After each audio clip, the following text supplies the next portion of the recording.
Sir অনেকে তো দেখা যায় ইন্টারআর্টিকুলার ইনজেকশন আপনার স্টেরয়েড ইনজেকশনটা আন্তাজে দেয়, হাতের আন্তাজে। তো আপনি দেখতেছি আলট্রা গাইডেড দিচ্ছেন। বা এখন অন্ধকার যুগ শেষ, এখন আলু, তাই না?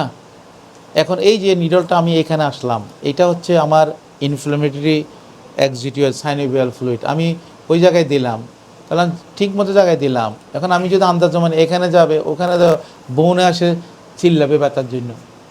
তো এইটাই এখন আধুনিক যুগ, এখন এখন আর ব্লাইন্ড বলতে কিছু নাই, ঠিক আছে? স্যার অনেকেই জিজ্ঞেস করে যে ডাক্তারের কাছে গেলাম, উনি আমার কথা না শুনেই স্টেরয়েড ইনজেকশন সাজেস্ট করলো। তো আপনি রুগী সিলেকশন কিভাবে করবেন যে কাকে স্টেরয়েড দিতে হবে, কাকে পিআরপি দিতে হবে? এটা ইম্পর্ট্যান্ট, এটা রুগী তো রাইট আছে কথা বলার, কেন আপনি আমাকে চিকিৎসা দিবেন, তাই না? তুমি আনসার দিবা যে আপনার জয়েন্টে যদি কোনো ইনফিউশন থাকে, সাইনোভাইটিস থাকে, ওটা বের করে দেওয়া চিকিৎসাটা পার্ট, এটা তো বইতে লেখা আছে। আর বছরে 3টা তুমি দিতে পারবা একটা স্টেরয়েড। আমি তো রুগীকে বলবো আমি একটা দিব, কিন্তু আর দিব না। যদি আপনি আমার কাছে দ্বিতীয়বার আমার কথা না মানেন, আমি আর আপনাকে ট্রিটমেন্ট দিব না। কথা খারাপ বারবার দিলে ওখানে কাটিলে নষ্ট হয়ে যাবে। তো রুগীকে তোমাকে কনভিন্স করতে হবে যে তুমি এ কাজটা করবা, এ কাজটা করবা না, ব্যায়ামটা করবা, শেষ, তাই না? এটা তো সারা দুনিয়াতে এটা রিকমান্ডান আছে, তা আমরা তো করতেছি না। বছরে 3টা দেওয়া যায়। আর রুগীদের একটা কমন প্রশ্ন আছে স্যার, যে স্টেরয়েড ইনজেকশন দিয়ে আমার কোনো লাভ হলো না, 2-3 মাস ভালো ছিলাম, ব্যথাটা আবার আসছে। কিন্তু রুগীর হিস্টোরি নিয়ে দেখা যায় রুগী নিয়ম কানুনগুলো মেনে চলে নাই, হাঁটু ব্যায়াম করে নাই, অর্থোসিস দেয় নাই। তো সেসব রুগীর ক্ষেত্রে আপনার পরামর্শ কি থাকবে স্যার? আমার কথা হচ্ছে যে আমি ইন্টারভেনশন করব যখন দরকার তখন করব। আমি ড্রাইতে কখনো দিব না, এটা ক্রাইম, এটা ওয়ান কাইন্ড অফ ক্রিমিনাল কাজ হবে যদি ড্রাইতে দেওয়া হয়। এই জন্য আমি আলটা করে দেখব আমি এখানে ইনফিউশন পাচ্ছি, তাই না? রোগীর কনসেন্ট নিব, আপনার ইঞ্জেকশনটা দিব, আমার বেশি দিন আপনার এটা কাজ করেন, পারমানেন্ট না, তাই না? আপনি আমার পরবর্তী আমার কথাগুলো মানবেন, তাহলে আপনার ব্যথা হবে না, 95% ব্যথা আসবে না, তাই না? তো রোগী তুমি কনভিন্স করো। এখন আমার রোগী ইঞ্জেকশন দিয়ে তুমি বলো নাই, অথবা তুমি বলছো আমার রোগী মানে নাই, তাহলে তো হবে না। এটা মেইন হচ্ছে রিহ্যাবিলিটেশন। পরবর্তী রোগী ব্যথা ছাড়া তার জীবনযাপন লাভ করবে, ভালো করে চালাবে, উন্নত লাইফ লিড করবে।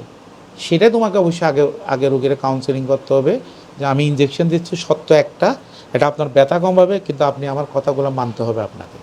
ইঞ্জেকশন দিলে দেন, না দিলে না দেন। এটা আরেকটা রোগীর প্রশ্ন ছিল যে স্যার, ডাক্তার আমার হাঁটু থেকে পানি বের করে আমার ক্ষতি করে ফেলছে, পানিগুলো কেন বের করলো? তো স্যার এই রুগীদেরকে কাউন্সিলিং করার সঠিক পদ্ধতি কি আপনার, পানি বের করার সঠিক গাইডলাইনটা যদি বলতেন স্যার। ওকে, তুমি এই রোগীরকে তুমি যে আমি ইনফিউশন লিখি, তুমি রিপোর্ট লিখবে না মাইল্ড মডারেট সিভিয়ার নাকি, এটা মাইল্ড আমি পানি বের করছি না, মডারেট সিভিয়ার যখন পানি বের করতেই হবে।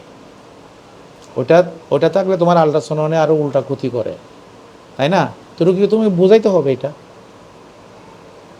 রুগীকে তুমি যেটা বলবা সেটা তোমার তো বানানো না ভাই, তাই না? এটা তো বইয়ের কথা, গবেষণা করে এটা সবাই বলছে, সবাই দুনিয়াতে প্র্যাকটিস করতেছে। তাহলে পানি বের করলে কোনো ক্ষতি নেই না, আর তুমি যখন এখানে পানি জমবে, এটা পুষ্কলীয় কালা, সাইনোভিয়াল কালা, তুমি ড্র করে দেখলা, তাহলে যদি সাদা হয় তুমি তাকে পরীক্ষা করে পাঠাতে হবে, এটা সেপটিক আর্থ্রাইটিস।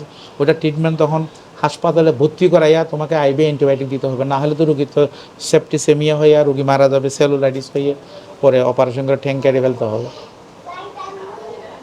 এটা তো শুধু এটা তো আমরা সব পানি বের করলাম, এখানে আমরা ট্রিটমেন্টও দিচ্ছি, ডায়াগনোসও করতে পারবো।